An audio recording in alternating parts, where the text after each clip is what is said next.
හොඳ පන්ති තුනකට. යකෝ මුන් දෙන්නව දාපු නැති පන්තියක් නෑ බං. බැරිම තැන ගෙදරටත් ගෙනල්ලා කරා මුන්ට පන්ති. ඒ වන්තිවල මුන් දෙන්නම අවදව රොට්ටන්න දුනොද්දරම බෝල් පොරේ දෙන්න. අයියෝ ඒ ගෙවල් වලට ගෙනාලා ටියුෂන් වලට වීදම් කරන එක බොරු වැඩක් බං. දාන්නෝ කර සිත්සවිගේ පන්ති. අපේ උන් දෙන්නටත් ලකුණු හොඳටම අඩු වෙලා ඔය සිත්සවිගේ රේවට පස්සම මේ වගේ හොඳ ලකුණු ගන්න පුළුවන්. ඒතකොට ඕකට දැම්මයි කියලා මුන් දෙන්න කරගනීද බං ওই විෂයන් තුන? කරගන්න නැතුව තියෙයිද බං කෙරෙනවා. ඒ පන්තියේ පුනරීක්ෂණ කරනවා. පේපර් ක්ලාස් කරනවා. පැතිපොත් හදනවා. විභාග කාලවලදී පමතර පන්ති දාලා ලකුණුත් වැඩි කරනවා. ඉතින් ඔච්චර කරන තැනකින් මුන් කරගන්න නැතුව ඉඳීද බං? එහෙම කරන ක්ලාසුත් තියනවද බං?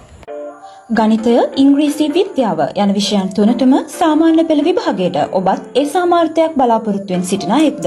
එහෙනම් ඔබත් පැමිණෙන්න සිප් සවිත් පිටිපන 6 ශ්‍රේණිය සිට 11 ශ්‍රේණිය දක්වා දැන් පන්ති පැවැත්වේ.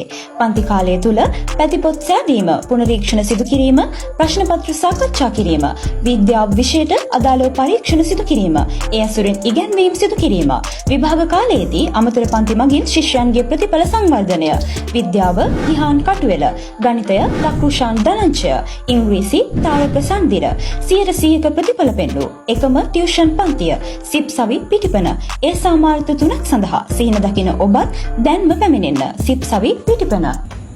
අයියේ මේ පැතිපොත ඉවරද අයියගේ? මගේ තව ගණන් 6ක් 7ක් විතර තියෙනවා. ඒකට පැතිපොත ඉවරයි මගේ. මගේ දැන් තව ගණන් 3යි තියෙන්නේ. මුළු පැතිපොතම ඉවරයි. ඒ තුනත් අදන් වැඩි ඉවර කළා දා. මගේ හොඳ පුතා.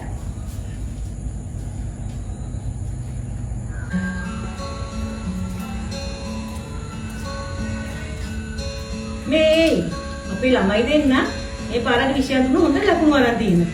හොඳට පාඩම් වැඩක් කරනවා. මොකද්ද මේ වෙනස? වෙනස කියන්නේ අපේ ශාන්තය මට මේ ළඟදී කිව්වා මුන් දෙන්නව දාන්න කියලා සිත්සවි කියලා පන්තියක් තියෙනවා ඒක. ඉතින් මං ගිහින් දැම්මා. ඒකේ ඉන්න ගුරුවරු 3 දෙනාම රජයේ පාසලක ගුරුවරු. ඉතින් බලන්න මේ ගුරුවරු හොඳට ඉගෙනුව නිසා මුන් මේ හොඳට පාඩම් වැඩක් කරගෙන හොඳට ලකුණුත් අරගෙන ඉන්නේ. ඒක තමයි.